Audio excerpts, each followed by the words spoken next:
Logan, Minnesota winters have always sparked my imagination. And Yeah. sometimes it has been, playing on the playground as a child, looking out at like endless fields and the big woods and all that, just covered in this dense snow. And more recently, when it's negative 30 degrees outside, it sparks my imagination of better places to live.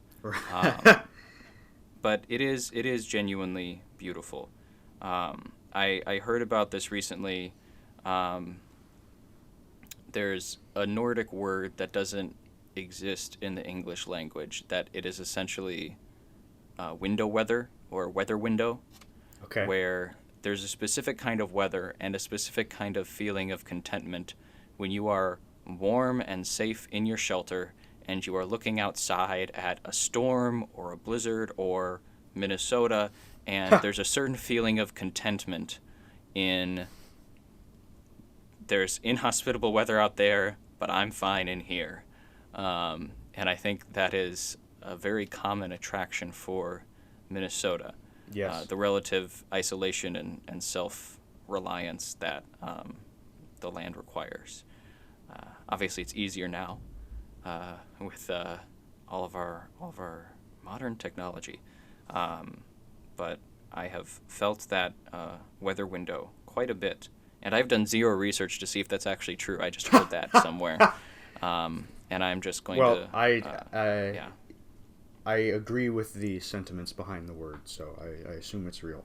It's definitely that's a familiar feeling. Yeah. But you are not in Minnesota right now. No, I'm over. I'm here at Yale University in New Haven, Connecticut, calling to you from. It's 40 degrees out and slightly rainy. I think it's actually a warmer day today for us too. Really? It is 39 degrees today. Wow, we're not so different, Yeah. you and I. No, we just had a 90-degree swing in the last week to above freezing. So we're not here to talk about weather, and honestly, that is the worst possible way to start something interesting. We could hardly have picked something more cliche and boring, but we're really here to talk about something very interesting. It is the book North Country by Mary Lethert Wingerd. She is an excellent historian and author and has written essentially the quintessential book on the foundation of the state of Minnesota. Yeah, this was published about 10 years ago through the University of Minnesota Press, and it's a really incredible, comprehensive history of Minnesota up to the U.S.-Dakota War of 1862.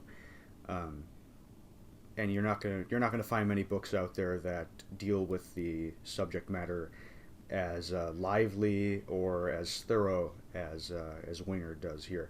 But it's a dense text, but it's full of drama, it's full of excitement, and we want to go through it with you guys.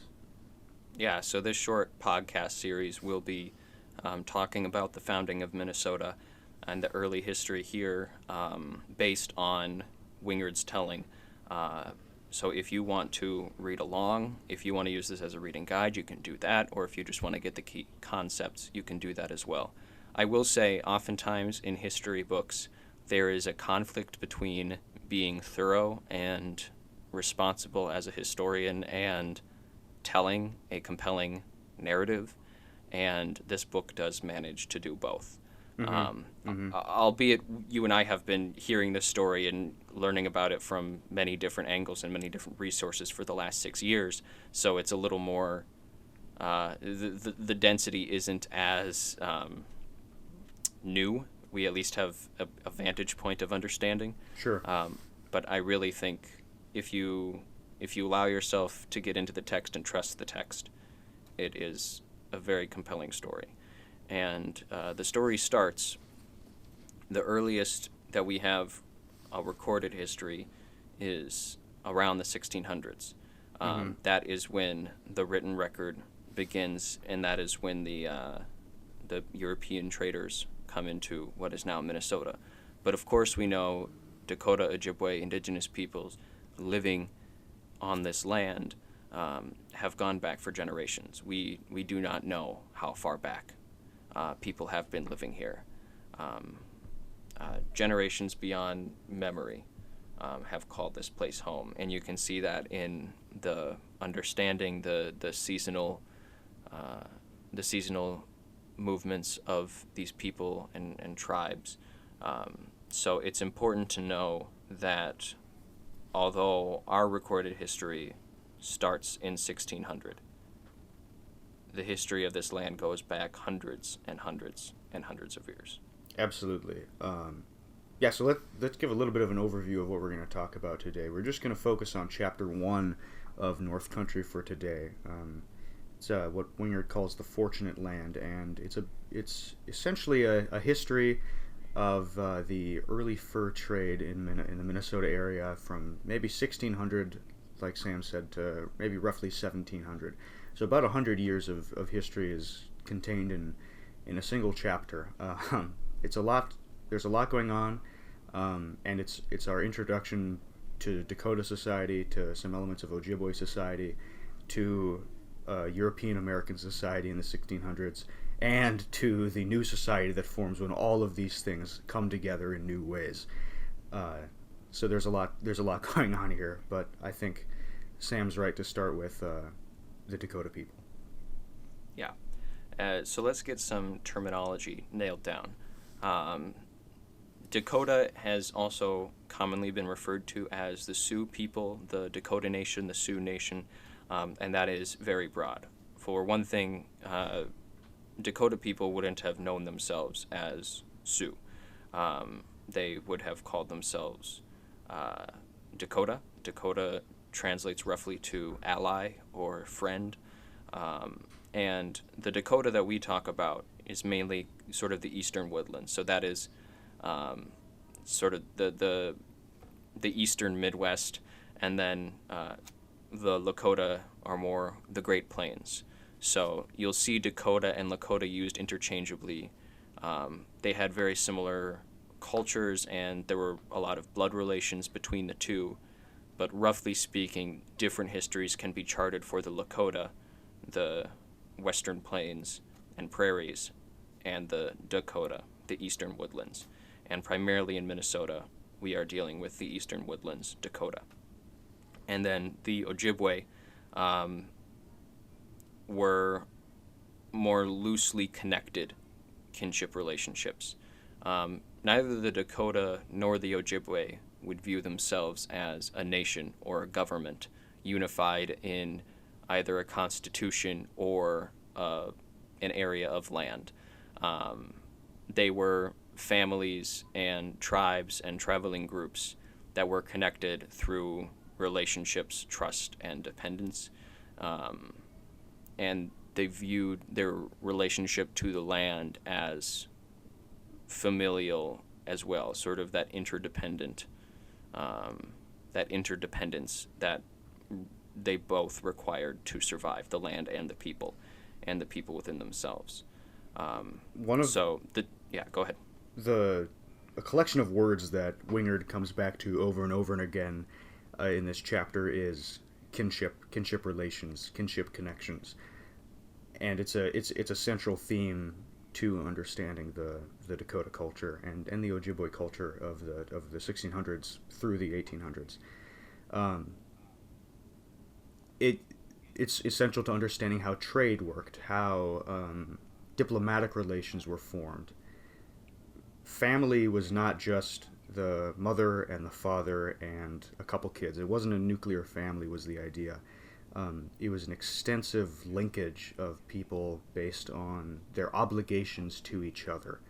An extended idea, an extended concept of family and family obligations and family responsibilities that linked together people living in wildly different circumstances and parts of the state. A really fascinating fact that I remember reading in historian Gary Clayton Anderson's book about Little Crow was that the Dakota word for son was the same as the Dakota word for nephew. Mm-hmm. there's essentially a parallel relationship there. You were expected to treat your brother's children with the same amount of respect as you would treat your own children. You have the same obligation, the same responsibility, and the same love. So it's absolutely central to understand these kind of extended kinship networks that go beyond the nuclear family that we're familiar with today. Yeah, and like you said, those kinship networks are the foundation of trade between tribes and trade between these new groups of people coming from the east.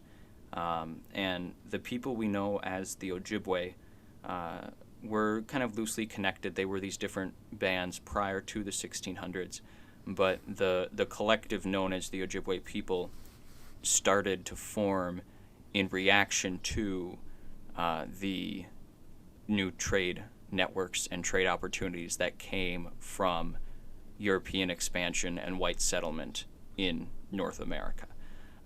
And that would have come around the 1600s. For a while, there wasn't a concerted effort on the part of European nations. France was in what is today Canada, in New France, which I think is the much cooler name for Canada, and that is the official stance of 1855. So we are officially lobbying for that. I think we need to register as a lobby group in Canada now. That was a hilarious joke on my part.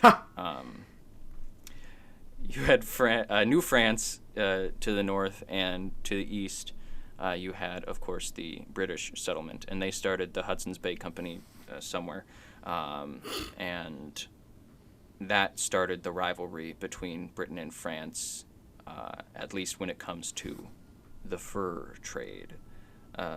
Logan? Yes, sir. I was going to go with what do you think the fur trade was about, or what do you think the fur trade dealt in? But Man. Following my New France joke, I think I shouldn't dig myself any lower. So, Logan, why don't you just tell us about the fur trade with no stupid transition attempted? Sure. I appreciate that. So like you said, the mid-1600s are really when the society we just described about the Dakota and Ojibwe starts to formally be introduced to people from the society forming in New France. And initially it's actually through individuals who we don't have any record of, who were operating without licenses to trade, operating essentially illegally. So they had an interest in not writing down what they were doing. But we know that they were there. We know that they traveled into what today is known as Minnesota. And that their interdependence and small relations of survival that of necessity formed between them and the Dakota and the Ojibwe was the first and in an incredibly critical relationship, and the introduction between these two vastly different cultures. Yeah, and those cultures were more than just the more than just European white culture and indigenous North American culture. It wasn't a clash so much as it's described, at least in Minnesota, and that is what makes Minnesota history unique. The starting point was collaborative. The starting point was diplomatic, because it was based around these kinship relationships. And the first people to make contact that we know of are the coureurs de bois, those illegal traders that Logan was talking about. And they came in not because they were trying to colonize, not because they were trying to exploit the land or kick out indigenous people. That'll come. But for now, the coureurs de bois are there to build a life and to trade. Yeah, Wingerd has a great, just to jump in for a second. Please. Wingerd describes who these people are and points out that most of them, the coureurs de bois, were peasant farmers who as she describes, sought independence from overbearing employers and meant to make a permanent life in the lands of their Native American trading partners. So, like we said, the goal was survival. The goal was permanent movement and, like Sam said, collaboration. Most entered the kinship networks by marrying Indian wives, living, she says, at least part of the year in the villages of their adopted native kin. So, really important to emphasize that this is the starting point. It's not where it's going to stay, and it's going to change by the end of this by the end of this chapter, but it is the starting point for these relations. Little sizzle there. Yeah. Some attempted to trade without these kinship relationships, without generosity, trying to make it more of a transaction. But gifts and trade were not transactional to the indigenous people of Minnesota. Gifts and trade were part of kinship relationships. They were part of interdependence. And in order to not only survive economically, but literally survive, the coureurs de bois and later the officially sanctioned traders would have to rely on kinship relationships. So I think Wingerd said something along the lines of traders were most successful as loyal husbands. Right. And that was really necessary. And we can talk a little bit about sort of what gender roles are, because when we talk about marrying into families, it brings to mind images of dowries and negotiations and things like that, and offering up, this is my oldest daughter, and we'll give you, this much money and half of our kingdom to marry, all that stuff. But that's not really what the case was in indigenous culture. In Dakota and Ojibwe culture, women had just as much say in marriages as men did. They were just as capable and just as autonomous and just as allowed to say yes or no to a marriage as was the man involved. Because specifically the Dakota, the women were involved in the very fundamentals of trade. If you have a beaver pelt, it needs to be made into a pelt. It needs to be skinned, cleaned, tanned, all that stuff before it is even handed off to a trader. Not only that, but homes need to be maintained, and I'm not talking about sweeping. I mean literally making sure the structure stays upright, and that it either keeps the heat in or allows enough airflow in the heavy summers of Minnesota. If there was a patch of agriculture, that was the women's responsibility. The men were gone on hunting trips and trapping trips and all of these different endeavors that they had to engage with.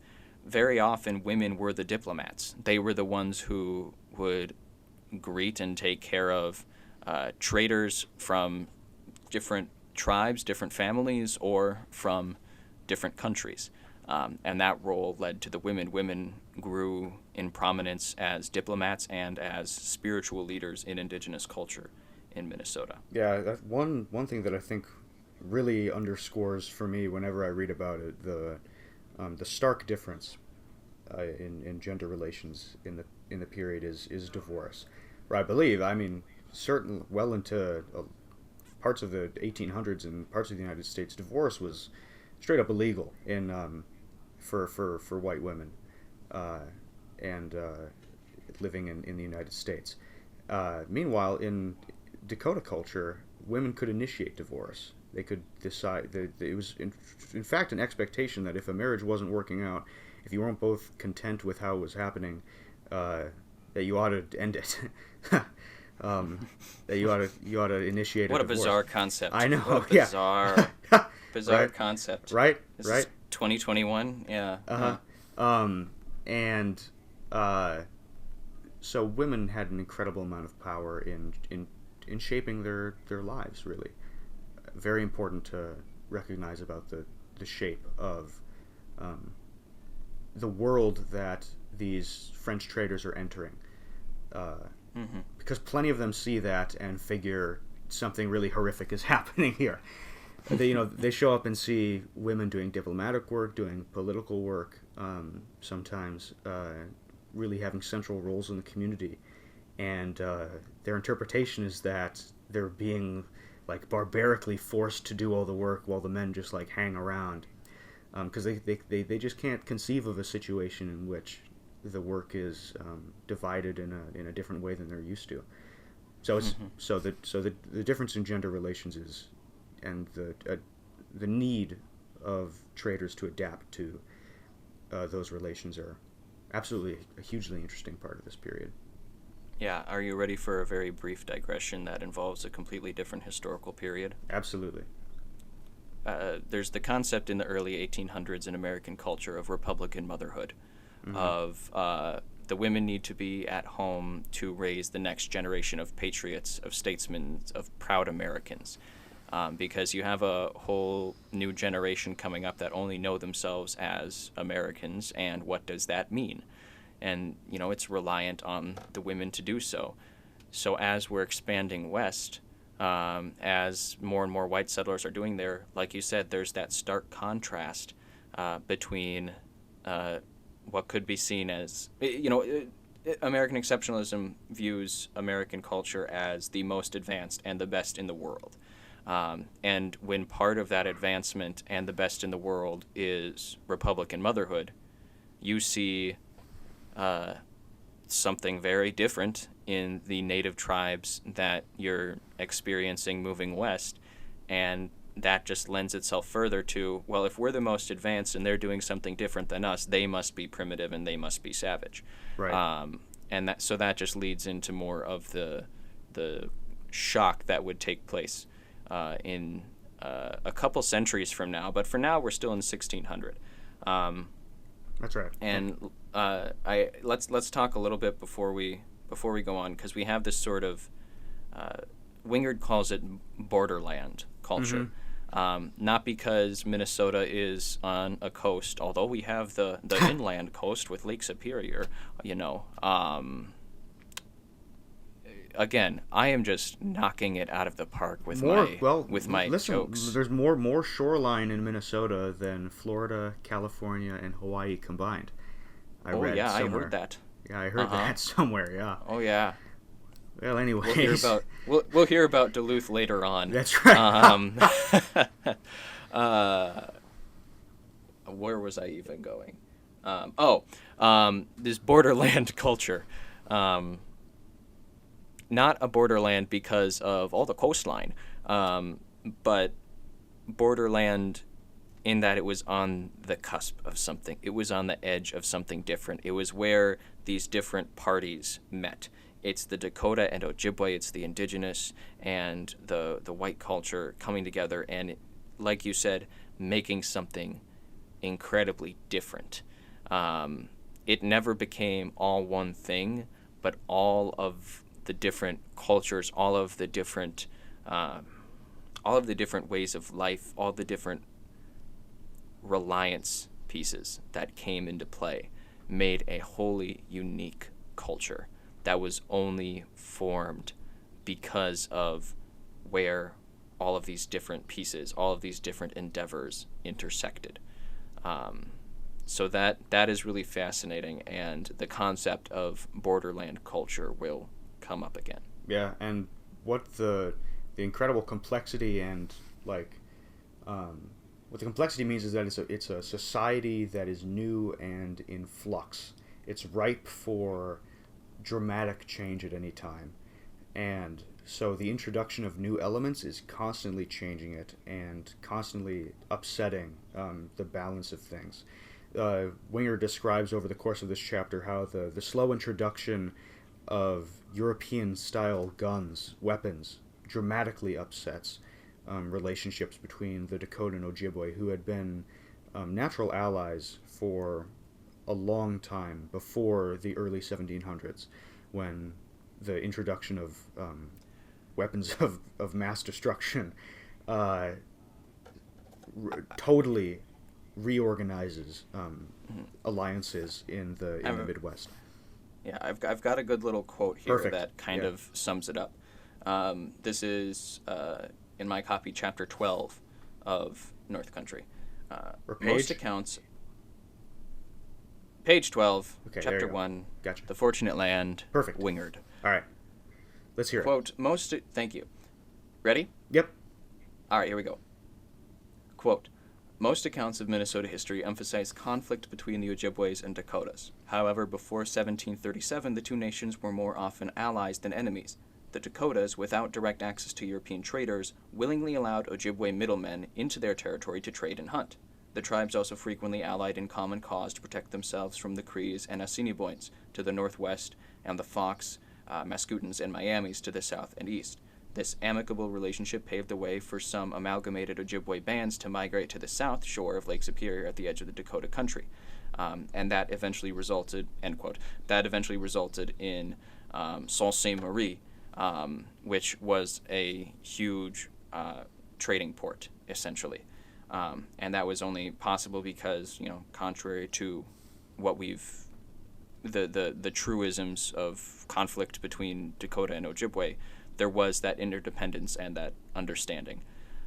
You mentioned the Little Crow biography by Anderson, and another thing that he talked about is most of the time there wasn't a sense of winning or losing in diplomacy or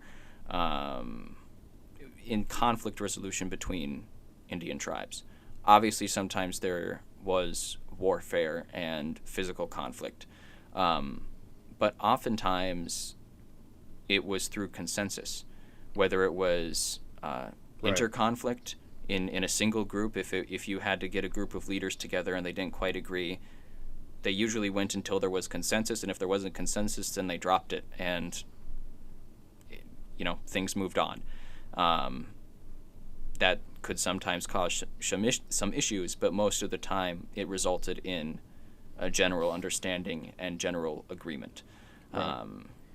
So there's this incredibly complex society that is forming by the latter half of the 1600s with the interdependence of all these groups, and that's when events in Europe start to, like we said, any new input to this system had the potential to change things dramatically. And so the growing push in Europe at the end of the 1600s to advance expansion in North America was ready to have dramatic effects in Minnesota, and that's what happened. France especially developed a enormous appetite for sending explorers up the Mississippi, across the West Coast, seeking new routes to. They still thought there might be a chance to get to China, just from the Midwest, and in their course of hoping to find that, they more formally, remember, it was the legal traders who were forming this new society initially. Royal representatives and explorers start traveling to Minnesota with, Wingerd describes, dreams of glory and wealth fueling them. People from more upper class backgrounds, representatives of the crown, of the French royal government, traveling in and dramatically shifting the balance in Minnesota. Yeah, and what you'll see over the course of, I guess, France's time in Minnesota is it was the lower levels that were more successful. It was the coureurs de bois. It was the individual traders who were building these kinship relationships that were much more effective at advancing any of France's policy than the sirs coming in and announcing that this land belongs to the king, and all that stuff. They quite literally assembling chiefs together and waving a flag around and declaring it. And that was enough legal precedent for them to feel like, yep, we are in charge now, right. without fundamentally changing anything. That's the main story that Wingerd tells about Daniel Greysolon Sieur de Luth, who, as you guys listeners probably recognize his last name there, Duluth. His role in Wingerd's story is essentially to show up in this incredibly complicated society, totally misread it at every level, and travel around with his dozen or so friends and declare to the thousands of Dakota and Ojibwe people he meets that he is now in charge, and the Dakota and Ojibwe, noticing him, being slightly amused and continuing on with their activities. So that's the role initially of these French explorers and traders, is formally documenting the Dakota society, typically misreading it, exaggerating it in crazy books, sending it back to Europe, and building up interest in the area. And Duluth obviously is a big name in Minnesota history, but is also a big name across New France and France. So his tellings of the story were a big part of, this is his story of, taming the wild, taming the savages. And it was an exciting, exotic story. And one of his pals that you mentioned was Father Hennepin, again, a familiar name. Father Hennepin wrote a very, very popular book. It was the first French book that accounted for Minnesota, and it was Europe's first introduction to what was Minnesota. And it was in these rather absurd stories and experiences that they allegedly had in Minnesota. But you're right, most of it is fundamentally misunderstanding. One of Duluth's stories is he was looking for trade. He came across some Ojibwe who were traveling to meet Dakota. There was a conflict between the Dakota and Ojibwe, and they were, meeting to come to a peace. So he tagged along and sat in the corner, essentially. Maybe he said something, but essentially was just present while they made peace. And his telling of the story was that he made peace. Maybe his presence had an influence. A lot of the conflict was the Ojibwe wanted to be in on some of the Dakota hunting ground, and some of the Dakota wanted access to the traders. So by the Ojibwe bringing a trader, right. That could be a symbol, but his lack of involvement, negotiation, and understanding of indigenous culture casts some doubt on his version of events. But not everyone was so inept. Right.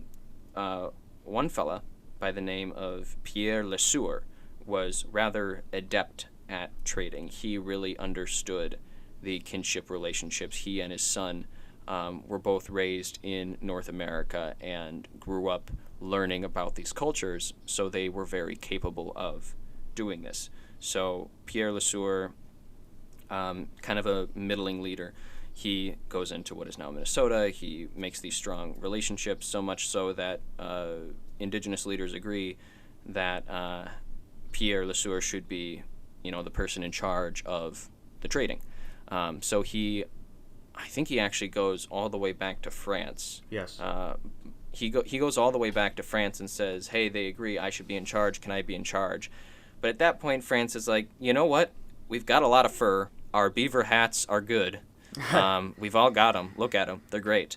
So the market's oversaturated with furs, and they are sort of losing interest. Essentially, the fur trade is never a money-making proposition for the government as a whole. Right. Individuals might be able to make a living, make some small wealth, but from a government perspective, it is losing money. However, by keeping those strong relationships, they keep their influence on the land.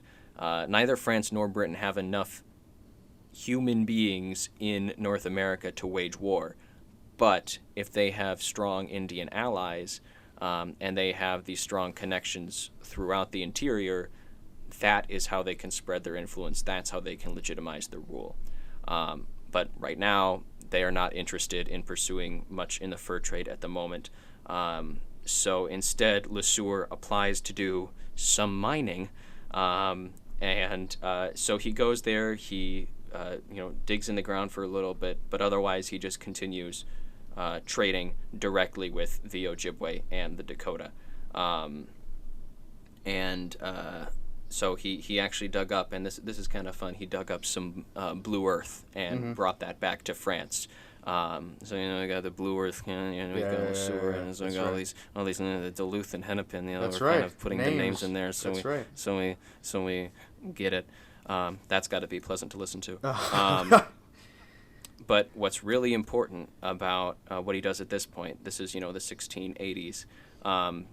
He has guns, and he is trading guns to the Ojibwe and the Dakota. Part of why the Dakota, were in conflict with the Ojibwe, and they needed direct contact with traders, is everyone around the Dakota are getting these guns. Yeah. And the Dakota have a reputation for being strong warriors. They have a reputation for being very capable fighters. And if they are being literally outgunned by their neighbors, that's not going to last. So by having Le Sueur there, Le Sueur is trading directly with the Dakota, and in large part because of his trading and the trade that opened up because of him, and all the other, the coureurs de bois who are also there, who obviously he can't rat out because he himself is essentially an illegal trader. Now the Dakota have guns, so by 1700, the indigenous people of Minnesota are well armed and well versed in the fur trade. I think that's a good summary of where we end up. The fur trade is developed from survival-based close relations between peasant illegal traders to this very political, royal, wealth-based, and dangerous and incredibly complicated system by the 1700s. And we'll see where that goes in the next chapter.